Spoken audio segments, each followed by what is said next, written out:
Small letter എല്ലാം എഴുതിയാല് അമ്മ ചൂട് ഗിഫ്റ്റ് തരും. വേഗം എഴുതുക. എഴുതിയ മോനെ സ്മോൾ ലെറ്റർ എ എങ്ങനെ എഴുതല്? Very good.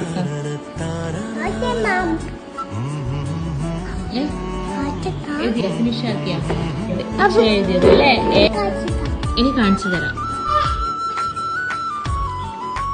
ആയും റായും തായും രായും എഴുതിയാലേ പൊട്ടിക്കാൻ പറ്റും. ഓക്കെ, വാ കമോൺ.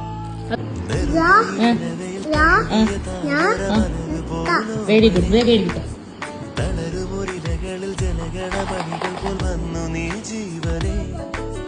ഫിനിഷ് ചെയ്തു എന്ന് പറയണം അമ്മേനോട്. എടുക്കാം. വേഗം എഴുതേ. Very good. എഴുതി കഴിഞ്ഞു അല്ലേ?